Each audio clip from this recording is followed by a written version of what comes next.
Shalom, brothers and sisters. I am QueenRebekYah𤓓𤐿𝑋. I want to take the time to thank each and every subscriber, whether you have been with me for a little bit or whether you are new. Thank you. We will be talking about the disciple Thomas, or Archetype Thomas, in the Gospel of Thomas.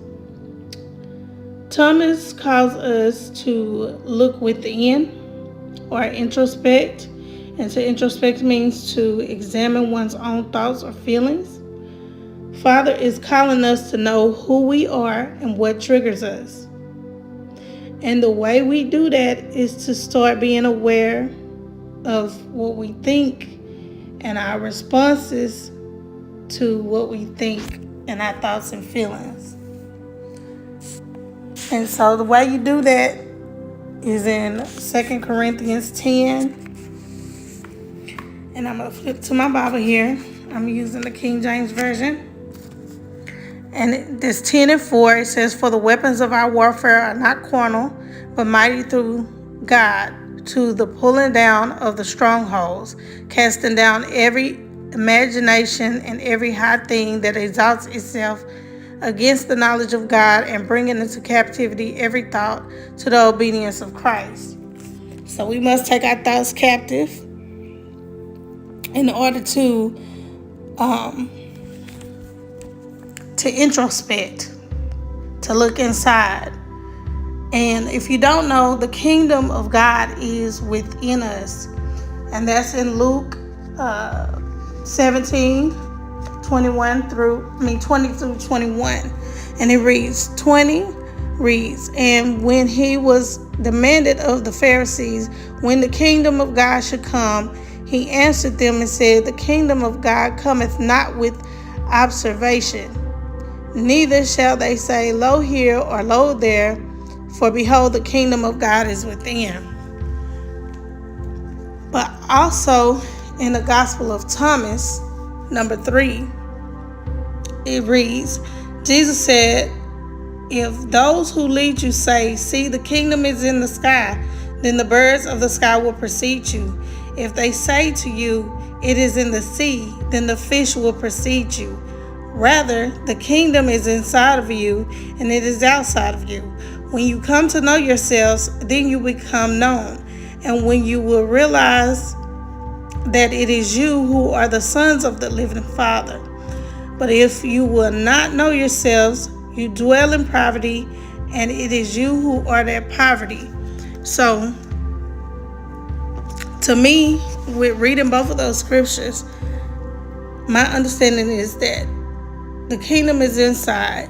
You have to know what's inside. Is it of the Father, or is it of the enemy, the thoughts that you think? And whatever you think, if it takes root, then it goes into your heart. And also, you have to guard your heart.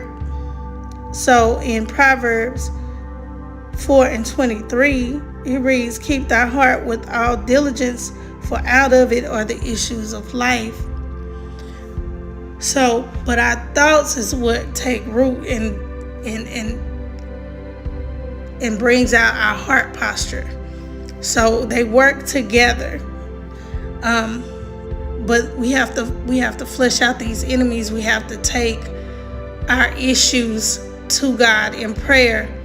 You can pray for him to help you to overcome. If you need deliverance, he will deliver you. And I just want to point out some of these enemies I found in Galatians 5:19. It says, "Now the works of the flesh is the enemy, are manifested, which are these: adultery, fornication, uncleanliness, lasciviousness, idolatry, witchcraft, hatred, variance, emulation, wrath, strife, seditions, heresies, envyings, murderers, drunkenness, revelings, and such like, of the which I tell you before, as I have told you in time past, that they which do such things shall not inherit the kingdom of God." And those are just some of them that just to give you an idea of who the enemy is, who we have to come up against, and what we have to overcome within ourselves. So I just wanted to kind of give an introductory version of what I'm learning right now. As I'm led, I will come on and speak more on the Gospel of Thomas and give you all the messages as I receive them. I thank you all for listening and taking the time to listen and watch this video. If you have anything, I pray that you take it to God. I pray that you take this information anyway to God and not just take my word for it. Ask Him as well. Is the Gospel of Thomas of you? Go to Him in prayer and ask Him, and He'll let you know. So I pray that you all be blessed, and I thank you very much. Shalom. Have a blessed day.